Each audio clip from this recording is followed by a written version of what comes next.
বিধায়ক অখিল গগৈৰ অভিনৱ প্ৰতিবাদ।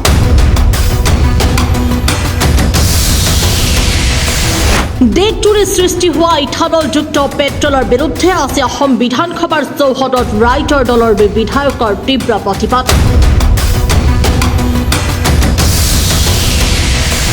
দেশজুৰি সৃষ্টি হোৱা E20 যুক্ত পেট্ৰলৰ সন্ত্ৰাসৰ বিৰুদ্ধে আজি অসম বিধানসভাৰ চৌহদত ৰাইজৰ দলৰ বিধায়ক অখিল গগৈ আৰু মেহবুব মুখতাৰৰ অভিনৱ প্ৰতিবাদ।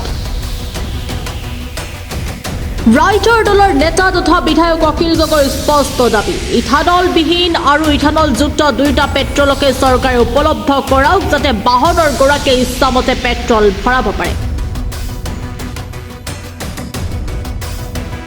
চাওক কিদৰে এখন মটৰচাইকেল তেওঁলোকে বিধানসভালৈ আনিছে।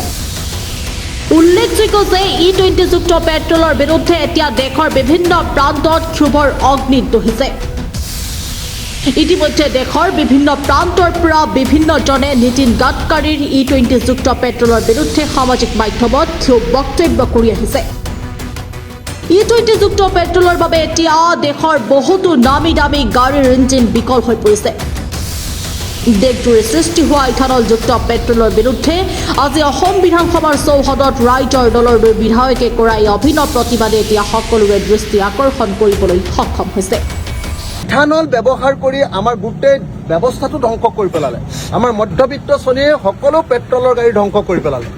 যে মধ্যবিত্ত শ্ৰেণীক এনেকৈ কৰা লুণ্ঠন, ভাৰতীয় মানুহক কৰা এনেকৈ কৰা লুণ্ঠন আৰু অত্যাচাৰে সীমা পাৰ হৈ গৈছে। এনেকৈ নৰেন্দ্ৰ মোদী আৰু গাডকাৰীৰ সৈতে কৰা অত্যাচাৰে শোষণে সীমা পাৰ হৈ গৈছে আৰু সেইকাৰণে তাৰ প্ৰতীকী প্ৰতিবাদ কৰিবৰ কাৰণে আজি আমি এনেকৈ মটৰ চাইকেল ঠেলাৰ ওপৰত তুলি এনেকৈ আমি কি কৈছোঁ, আমি কৈছোঁ যে ইথানলে দেশৰ বাহনসমূহ ধ্বংস কৰিছে। আমি কৈছোঁ যে দেশৰ জনতাক বিকল্প দিবৰ কাৰণে সুযোগ দিয়ক। একেটা তেল ডিপুতে ইথানল 20 থকা বস্তুও ৰাখক, ইথানল 20ও ৰাখক আৰু লগতে সাধাৰণ পেট্ৰল ৰাখক। মানুহে যদি সাধাৰণ পেট্ৰল কিনিব খোজে সাধাৰণ পেট্ৰল কিনিব, ইথানলযুক্ত পেট্ৰল যদি কিনিব খোজে ইথানলযুক্ত পেট্ৰল কিনিব। আমাক এনেকৈ বাধ্য কৰি, আমাক এনেকৈ লুটিবৰ কাৰণে যি কাম কৰিছে এইটো কেতিয়াও সহ্য কৰা নহ'ব।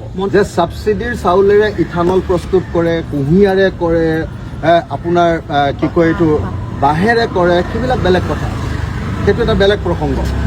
কিন্তু প্ৰসংগটো হ'ল যদি ইথানলযুক্ত পেট্ৰল দিব লাগে তেতিয়াহ'লে আগফালে লিখি থৈ দিব লাগে যে E20 পেট্ৰল এইটো আৰু সাধাৰণ পেট্ৰল এইটো। আমি যিটো মন যায় সেইটো ভৰাম। এনেকৈ আমি দামটো কমিছে নেকি? ইথানলযুক্ত 20% ইথানল ভৰোৱাৰ পাছত দাম কমিলে নেকি? বৃদ্ধিহে হৈছে। গতিকে কিয় মানি ল'ম আমি? নিউজ ডেস্ক প্ৰাতঃ টাইম ডিজিটেল। শদিয়াৰ পৰা ধুবুৰীলৈ, বৰাকৰ পৰা ব্ৰহ্মপুত্ৰলৈ সকলোৰে মাজত চিনাকি এটা নাম প্ৰাতঃ টাইম।